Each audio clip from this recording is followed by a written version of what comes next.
Foreigners के सामने expose हो चुकी थी। सिटीजन्स का होलसेल मैसेकर हुआ, सिटीज और टेंपल्स को लूटा गया और इस्लाम में फोर्सेबल कन्वर्जन्स देखने को मिले।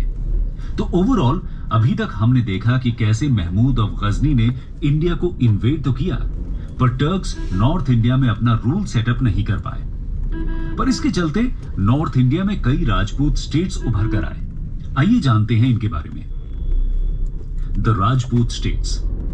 प्रतिहारा एम्पायर के ब्रेक होने के बाद नॉर्थ इंडिया में कई राजपूत स्टेट्स एग्जिस्टेंस में आ गए।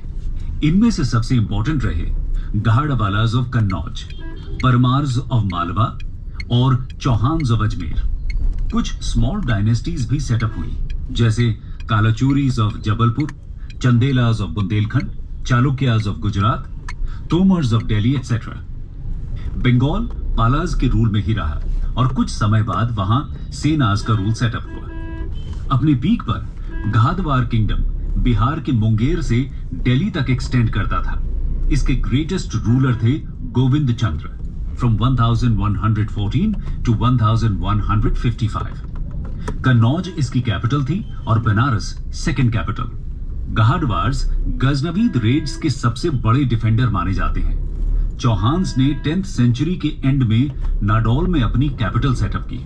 विग्रहराज, जो कि चौहान्स के ग्रेटेस्ट रूलर्स में से माने जाते हैं, ने अजय मेरू यानी प्रेजेंट डे अजमेर में अपनी कैपिटल सेटअप की। विग्रहराज ने दिल्ली के तोमर्स को 1151 में डिफीट करके दिल्ली को कैप्चर किया। मालवा के परमार्स के फेमस रूलर भोज से विग्रहराज लगातार कॉन्फ्लिक्ट में रहे। चौहान्स के सबसे फेमस रूलर रहे पृथ्वीराज III, जिन्होंने 1177 में थ्रोन संभाली। थ्रोन संभालते ही पृथ्वीराज ने एक्सपेंशन की विगरस पॉलिसी को स्टार्ट कर दिया। इसके चलते कई छोटे छोटे राजपूत स्टेट्स को उन्होंने अपने अंडर में कर लिया, लेकिन गुजरात के चालुक्य रूलर्स के खिलाफ वो सक्सेसफुल नहीं हुए।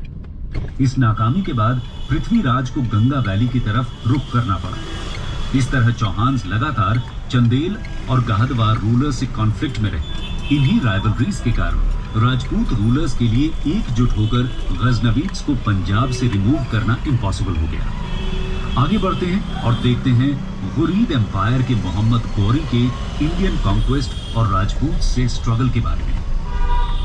मोहम्मद ऑफ गूर। गुरीद्स की शुरुआत गजनी के वैसल्स यानी एक तरह के जागीरदार के रूप में हुई, लेकिन जल्दी ही उन्होंने गजनवीद एम्पायर को खत्म कर दिया। इस दौरान ईरान में एक नया एम्पायर क्रिएट हुआ, ख्वारिज़मी एम्पायर।